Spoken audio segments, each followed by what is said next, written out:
Hello, everybody. Welcome back to my channel, Tracy's channel. It's been a minute. It's been a minute for me.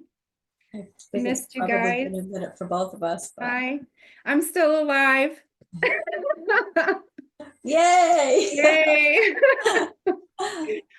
Oh gosh. So Tracy and I have had kind of a similar experience over the last 6 or 8 months or so with healing and cocooning. And we've noticed tendencies in ourselves that could indicate depression. So, what we wanted to talk about is when does cocooning for healing themes turn into isolation? And what can you do about it? Um, so, yeah, that's what we're going to be talking about.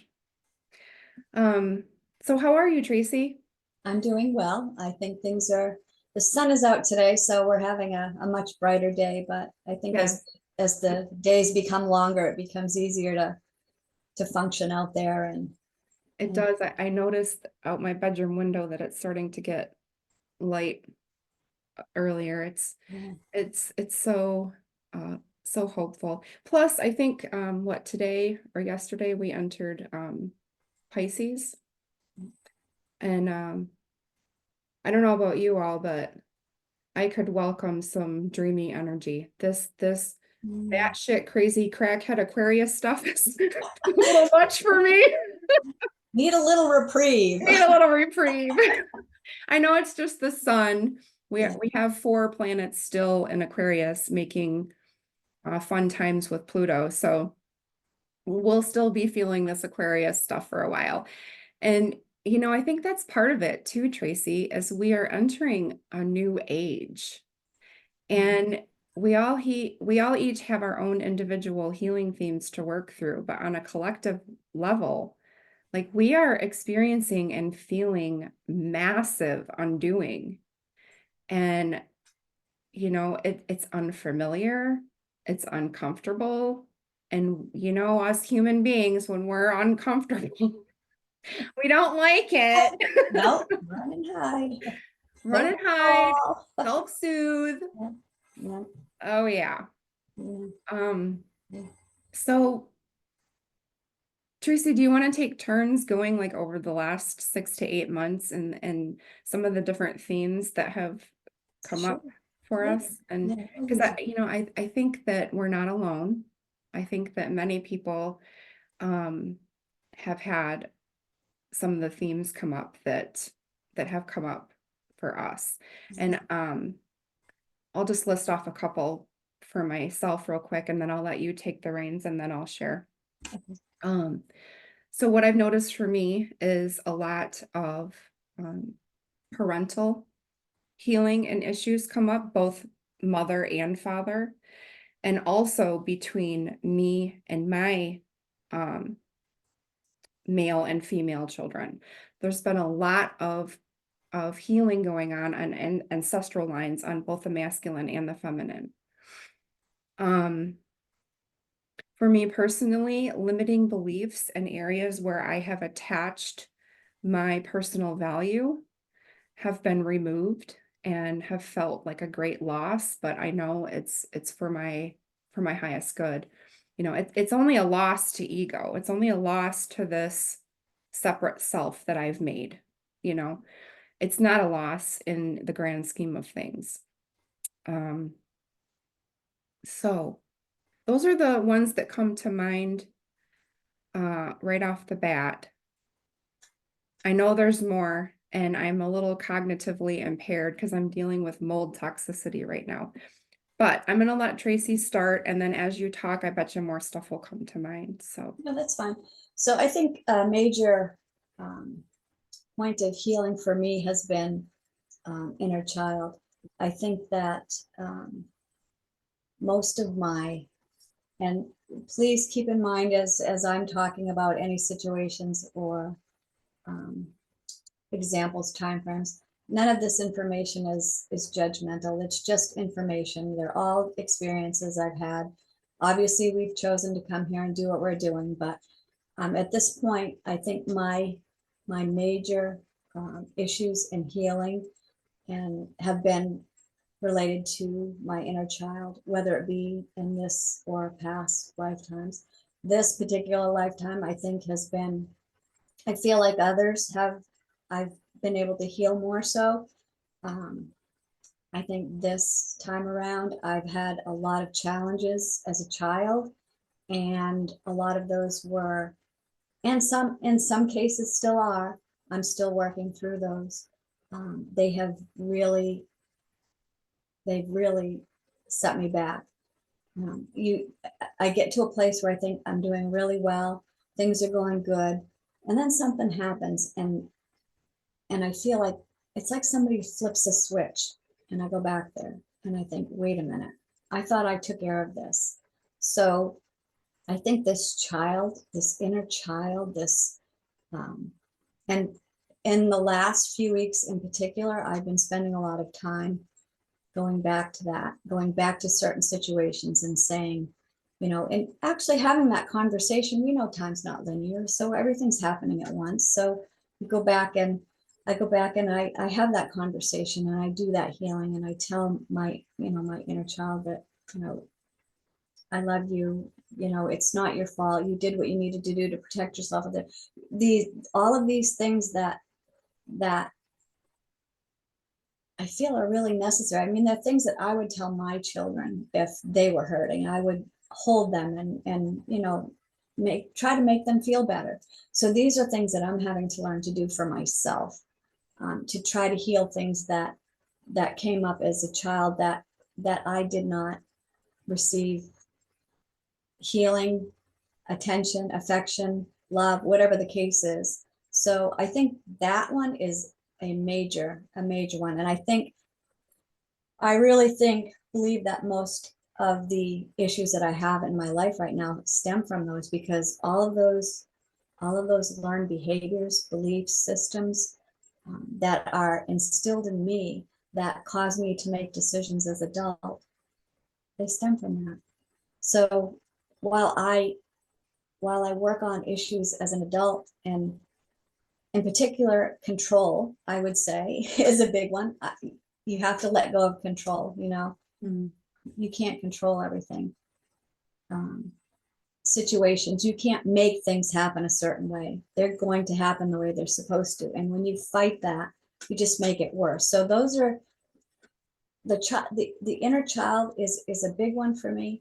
And this letting go, this letting go of the need to control. I'm not saying control people. I'm not a control freak, so to speak, but to control the outcome of what I want my life to be, by trying to force situations or do certain things to make that happen. So I would say those are the two that I've been working on, and they have really, really affected me greatly, especially in the last 8 months or so. Yeah. Mm. So what, I know that we've reached out to each other, and a lot of us post in the EA chat, which is incredibly helpful. But would you what would you say would be the most helpful for, I'm getting a Dr. Seuss quote in my head. It's from the book, Oh, the Places You Will Go. In this one section, unslumping yourself is not easily done. So Tracy, what That's would actually what would that's you actually read? good. Maybe we should read that book, right?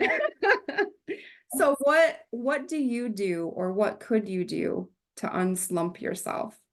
I know for me it's reaching out, recognizing I'm an addict, so my go-to is self-soothing. And, you know, I can make anything addictive. I can make tissue addictive. It doesn't matter. But seriously. Yeah. So my go-to is I'll start having thoughts of escapism. And I noticed that a couple weeks ago. Like, I kept thinking about old drugs I used to use. Um engaging in certain activities or behaviors, these thoughts would just kind of like spin in my mind in the background like a spin cycle in the wash machine. I'm like, oh shit, okay, I need to do something. This cocooning is so healthy. It really is really important, but it's gone from cocooning to isolation. And now I am noticing addictive tendencies pop up. So for me, that's my cue. It's like, okay, I need to ask for some help. And so what came to my mind is, I haven't made a YouTube video in forever, and let's talk about this. I know I'm not the only one. And Right. I know Tracy's not the only one. We're all going through some shit. Right. And I think the things that we're experiencing, they're similar, but yet we react to them differently.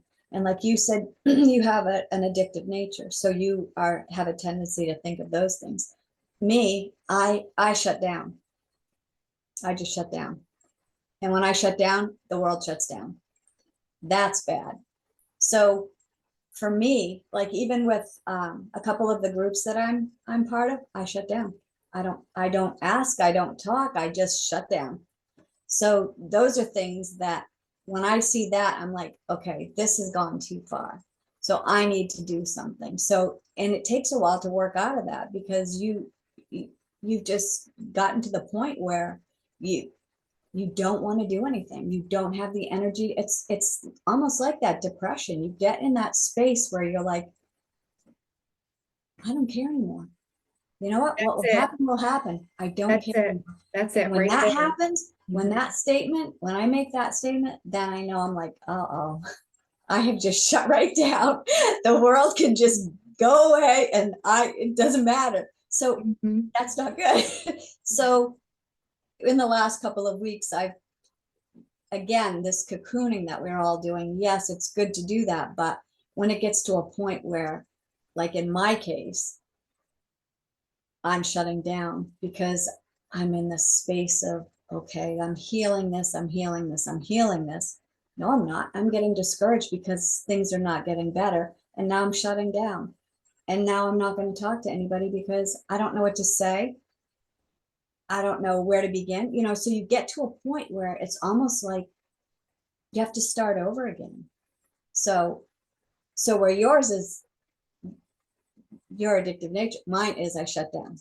So, I have this, I have variations of the shutting down as well. Like, when you work from home and you homeschool and, I'm not out there doing the physical work with my husband's business, but I do a lot of the stuff, behind the scenes at home. Everything's at home. And it's the world out there has become so convenient to stay home. I mean, you can literally, you can have your groceries delivered. Like you don't even have to go shopping anymore. And so I'm finding myself like when I think about, okay, I need to go run errands, I'll have like this um really subtle, low level sense of dread because I have to leave the house. And I don't want to. It's like, I'm not laughing at you. yeah. I'm there. So my daughter had a car accident a couple of weeks ago. So she hasn't had a car. And I'm at home. I'm not working out of the house right now. And things have been kind of in an odd place, which hopefully that's shifting. But I had to drive her to work. So it's 2 hours out of a day to drive her to work and then go back and come home and then go back and pick her up and come home. And when I first started doing that first week, I was miserable. I was nasty. Not to other people, but to myself, I would do the self-talk and, this is ridiculous. And not because I had to do it for her, but just I think I don't like to drive. I'm not a bad driver. I just prefer not to be driving on the road. But yeah, so I would get I would get nasty about that. I don't want to be out here. I don't want to be out here. And I'm thinking, where's this coming from? So now, 2 weeks later, I'm thinking, I need to get out of the house because this is not good. So part of me thinks that this is the whole agenda that's been put in place for us to get to this point. So whatever can happen, we all know that's not going to happen. So we're all recognizing it in ourselves. So now we can work on that. Yes, Yeah. absolutely. Yeah. Um, yeah, and another thing too with the cocooning that I noticed, um, is almost like because I had this new sense of sincerity with wanting to heal. It's almost like all of these healing themes had been waiting in queue for this. And, my intent has been very sincere and genuine in this healing process this past year. I've noticed how before this last year, I was really resistant and it was so subtle. I just didn't really, what it was I wanted to get well, but I didn't want to go through the suffering of healing. Like if you've dealt with addiction and you've put a substance or an activity down and there's that withdrawal period, before you put the substance or activity down, you have to come to a place of acceptance in your mind that it's going to suck for a little while, but you're willing to embrace the suck. And I wanted to get well, but I wasn't willing to embrace the suck. So I constantly was fighting myself. Well, this last year, I was just done. I'm just like, I'm so tired of living like this. And so I was really willing and I was really sincere. And with that level of sincerity with healing work, the themes were just coming up one after the other. It was one after the other. And I've had some really profound experiences with certain memories. One of the themes that came up that I'm probably going to do a whole video on was the association that was made in my brain as a child, confusing pleasure and pain. And then it was reinforced with trauma bonding. So, in particular, what caused this association, this misassociation, was my parents' use of capital punishment. We were spanked for everything. Every mistake we made, we were spanked for.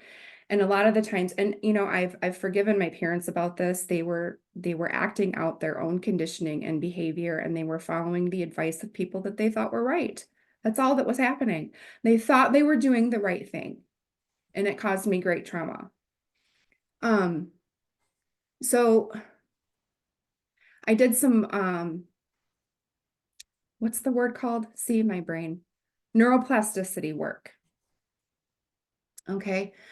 So, and this happened like over the course of a month, maybe 6 weeks in many meditation sessions. So basically I was brought back to these memories of being spanked and the feelings and associations that go along with that. And I went back and did memory work. And the memory that came up, I wasn't the one being punished, it was my brother. And I was outside the door and I was listening to it. I was hearing it. That was the memory that was brought to me. And I showed up in the memory as my adult self. And I went and I talked to myself as a little girl. I told her what was happening in her brain, what was happening in her body. Because, when you have when you have hitting in the area of the genitals, that causes engorgement. So there's sensations there, and it's very confusing to a child. So I explained to myself what was going on, and I understood. The child me understood. And I said, okay, wait here, I'm going to go talk to daddy. And I went in the room and I grabbed my dad's hands And I was like, can we talk? And I brought him to the kitchen table and we had coffee. And I told him, I was like, look, I know that you think you're doing the right thing, but this is what is happening in my brain. You know, I'm confusing pleasure with pain. When you say things like, I'm doing this for your own good, I'm doing this because I love you. You know, when you say things like that, it is really confusing to a child. And then you have the physical experience along with it. So I went in and talked to my dad. I told him, I was like, this is what's going on. And in the neuroplasticity work, my dad was just so open and he was so sorry and he cried. We cried together. It was such a beautiful experience. It took so long to process because that particular association in my brain was a thread throughout my entire life. So that anytime I had a success, anytime I was happy, anytime I had love in my life, anytime there was good things happening to me, I would self-sabotage because of this association in my brain that pain was pleasure or pleasure was pain. Anytime I had something good happen, I would have to pay for that with pain. And it was unconscious. I had no idea. And then, you know, it was coupled with the trauma bonding. So I always sought out relationships that would activate um, that, that sense of attack, followed by the dopamine rush of love bombing. You know, it's just, it's such a big thread. And the whole spanking issue can really weave its way into sex and sexual behavior. There was another thread with that I had to heal with myself. And I'm telling you, I really think that this may be more of an issue than what we realize with people our age, because so many of our parents did that kind of disciplining, you know?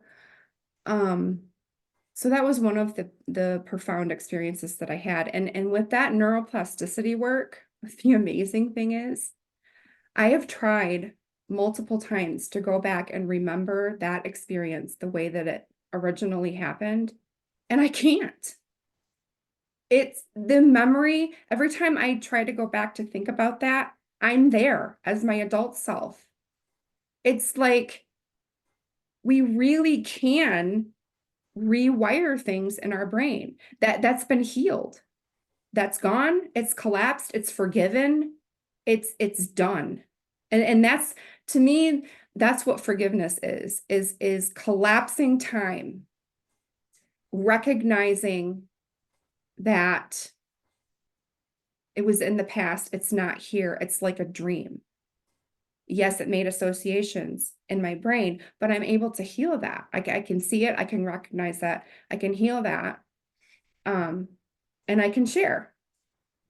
I And think I think the key to what you're saying, which well, I feel like I've been doing something similar with my inner child, my all of these experiences as a child. I'm talking to myself and consoling myself, whatever the case might be. But that missing piece is involving the parent who affected that situation in that experience. So that'll have to be something I experiment with next. Because I know that with me, my mother, she didn't spank us, but um, she ignored us. So it was like she couldn't love, I guess. She was abused as a child, so she had a bad, and so was her mother. So it's this vicious cycle. So she could not, she didn't know how to give you affection, to give you attention, to love you. I don't ever remember as a child being held. And I mean, granted, there were six to eventually eight of us kids, but even early on, I don't remember as a child ever being held by my mom and told that she loved me. So it's like, when you think about things like that, I think that affects you, that affects your child, your inner child, that affects how you react.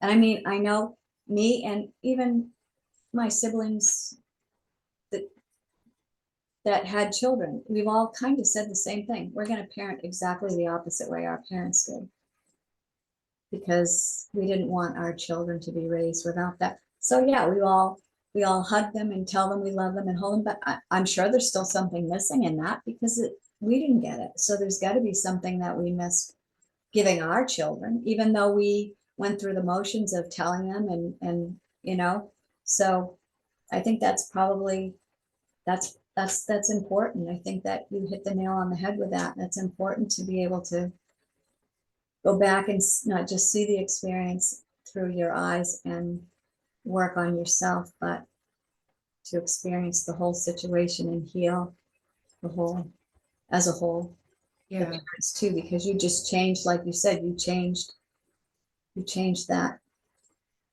I changed the memory. I cannot remember it the original way. I'm always there. Every time I'm there as my adult self. It's so weird. Neuroplasticity work is fascinating, you Yeah, guys. If you haven't that tried is, it, yeah. highly recommend. Um, another piece too that may have came before this experience that I had was the forgiveness work that I've been doing. And one thing that's really, really helpful for me um, is looking at all of a person's stories and behavior and conditioning as the illusion and looking past that to their essence, which is love. That's all they are. That's all I am. That's all we will ever be. And it was so hard for me to do that. I was constantly blinded by what I was seeing with my body's eyes, hearing with my body's ears. So what I did was um, I would take the person that I wanted to forgive and I would make them go back in time, younger and younger and younger. And I would see all of the imaginary things that they may have gone through, or things that they experienced that caused them to behave this way, or made the conditioning that they have, or whatever. Just make them younger and younger and younger and younger until they're an infant. And to me, an infant is incorruptibly innocent. It's like the epitome of innocence. How can you hate a baby? You know what I mean? Right. It's like my dad was a baby. My mom was a baby. All the boyfriends I had that hurt me, my first boyfriend that raped me, they were all babies at one point. Prior to conditioning, prior to behavior issues, prior to um, you know, mind control, all the systems that we have in place that we are affected by. And that did it. That was the trick. And it was so helpful and so beneficial that some of the things that people had done to me that hurt me so much, um, I would take the focus off myself and put it onto them. And gosh, I was in tears so many times just taking these people back in time and seeing what they may have gone through to produce this person and the behavior that they have. And it was so incredibly healing. And just to be able to look past appearances is so freeing. Forgiveness is by far not the way the world forgives. The world forgives like this. What you did to me was real. It actually happened. But I'm just going to turn the other cheek because I'm the bigger person. That's not forgiveness. I'm talking real forgiveness. Like what they did to you didn't happen and you're not attached to it. That's what I'm talking about. Like it's just gone. It's just dissolved. And there is no greater freeing work than that. Mm. And And part of that too, the forgiveness too, is we have to forgive ourselves too. all Yes. aspects of ourselves and all of the things that we've ever said and done. Yes. You Know can't that leave those, yes, you can't leave, you mm, can't heal everybody else and leave yourself out of the group. mm, You know, it doesn't work that way. mm, mm, Um, so yeah. yeah, definitely. Mm. Yeah, I'm like, oh, my vehicle. That's another thing too. And how everything lines up with astrology. Um, poor Tracy, I think she's going through her second Saturn return. Yeah. Saturn's a bitch, I tell you what. Saturn Yep. Saturn's not a bitch. Saturn's very necessary, very, Yes, it very is. helpful. No, it's cleaning house is what it's doing. Cleaning house. Cleaning house. It's Yes, making way for the what's amen. the wonderful Yes, whatever energy that's going to be coming, after that. yes, Yeah, it's all good. yes. Um, so for me, Saturn, uh, last year, it retrograded, uh, it retrograded back. So it went over my sun sign, which is Pisces, and then it went retrograded back over my sun sign, and then went direct again over it again. So it went back over my sun sign 3 times and over an 8-month period. And my sun sign is in my third house, which is all about family, home life, and domestic travel. Well, guess what happened? My van broke down, and we financially just did not have the funds to be able to get a different one or pay for the engine to get fixed. Needed a whole new engine. This was like out of the blue. So I lost my vehicle.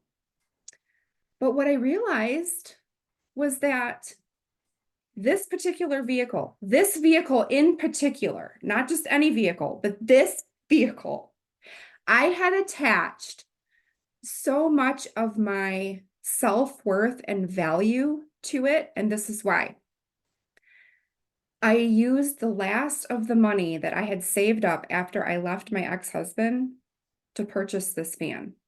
When I left my ex-husband, I had nothing. I went to a shelter. I had my car and clothes and kids. That's it. So I started my life over. I put myself through school. I got a really good job. I built a savings, all the things. Well, get into my new relationship with my current husband. I lost that job. So I took my savings and invested it in a really good vehicle.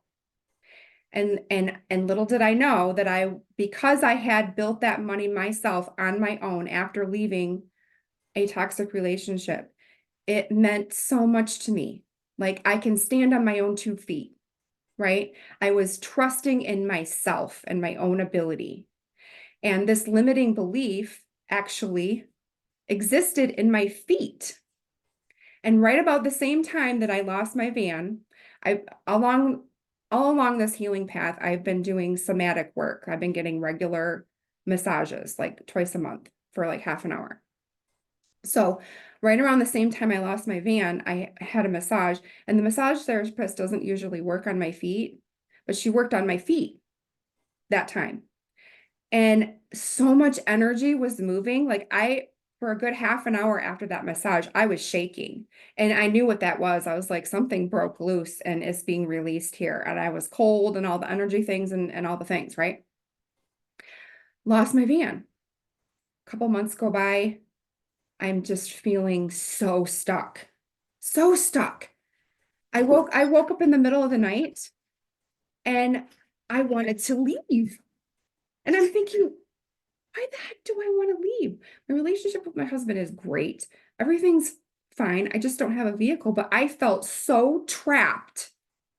It was unreal. It was absolutely unreal. Like I was panicking. And so I was like, okay, I have got to look at this. And then I realized I had attached so much of my value and self-worth to this particular van. And now that it was gone, I felt stuck and I needed to run away, like right fucking now. And because it existed in my feet, I can stand on my own 2 feet, which is a lie. I am sustained only by the love of God. but I was relying on this, separate cardboard cutout self to for survival. Like, what an epiphany. Like, I had attached my value and self-worth to a tin box on wheels. Like, how mind-blowing is that? Yeah, but we all do it too, though. I mean, Right. I We just think that don't use it. that's part of the system that we've been conditioned to participate in, you know. You have to have a home, you have to have a vehicle, you have to have a really good job. Your kids have to go to really good schools. I don't, I've never subscribed to any of that, but I think having a home is one thing that I um, have needed to have, and I think that's because I didn't have that growing up. I didn't I didn't have that secure place to go and be and have peace and security, and um, I didn't have that. So I think that for me was like, I'm going to create that in this life as an adult for me and for my kids. Well, you can't force something to be what you want it to be. It has to be because, like you said, everything comes from God.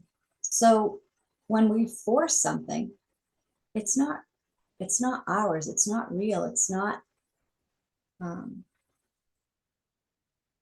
it's not beneficial to us, I guess.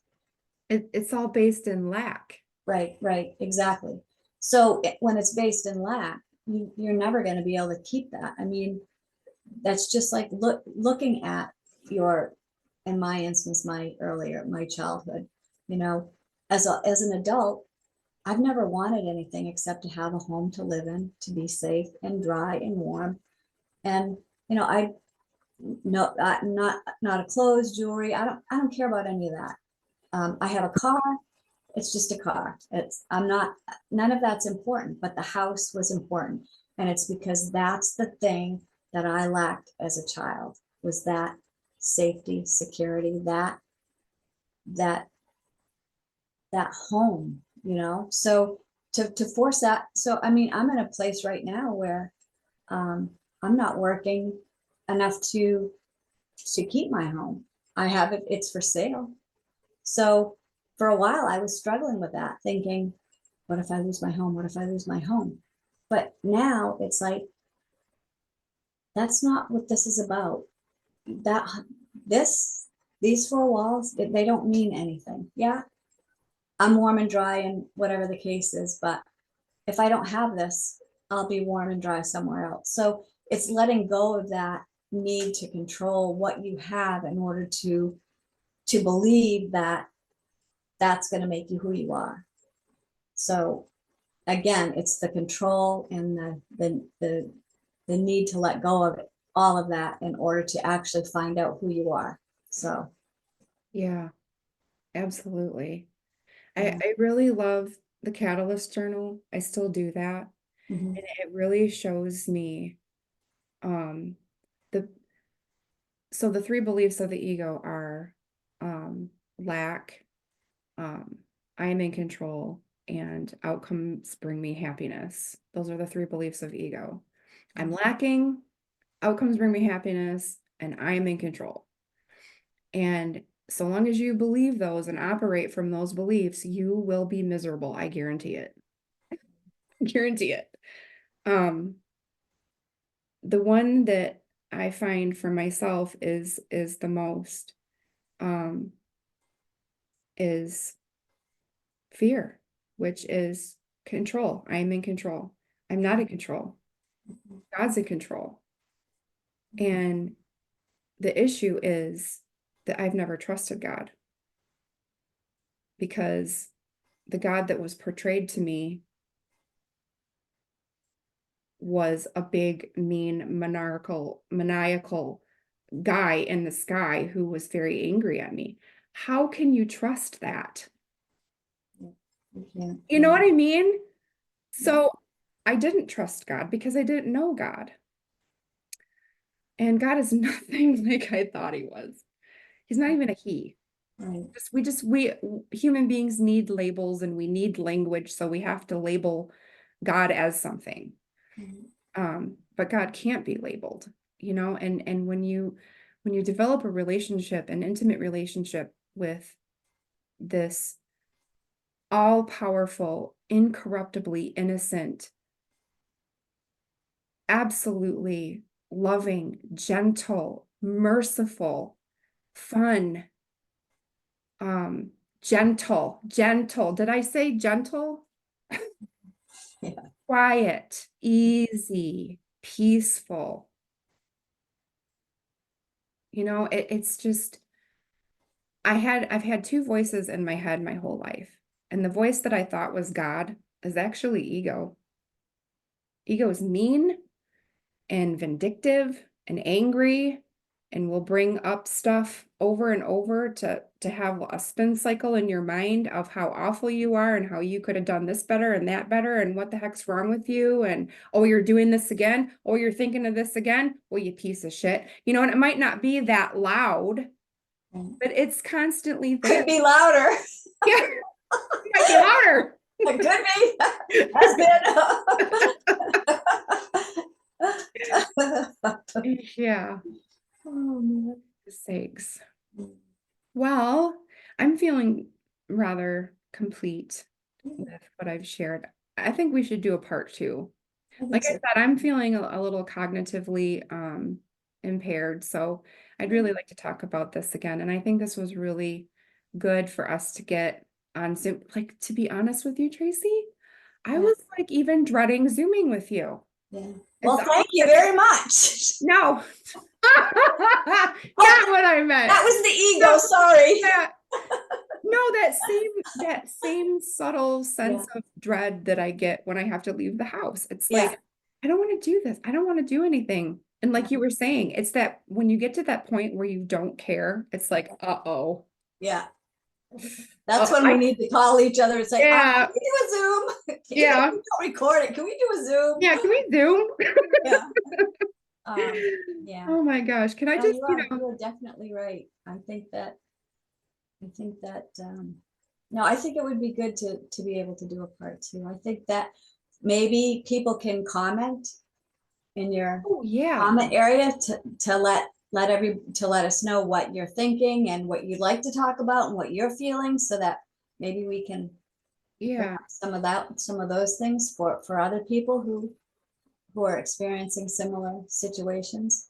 I think it's a really, really, I don't want to say volatile because that sounds negative, but the energy is just so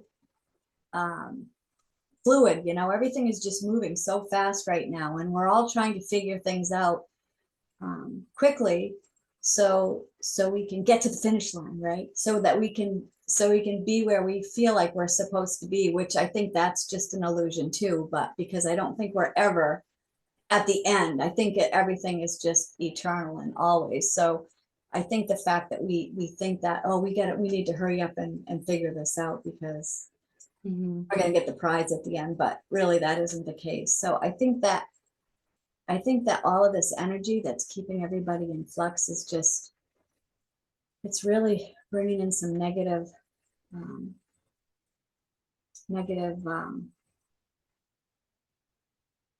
don't know the word I want to use. I think I know what you're saying. It's shining a light in the closet on all the skeletons. And it feels negative because it's all our dirty laundry. Yeah, we just need to look at it and let it go. Like you said, it's the ego that holds on to that and keeps us in this place of nothing, keeps us from going nowhere. So when we let it go, we can release and be. Hold on a second. Okay, perfect timing. I have a hungry little boy. Lunchtime. Okay, thank you so much, Tracy. Yeah, no, thank you. I really appreciate it. Have a good day.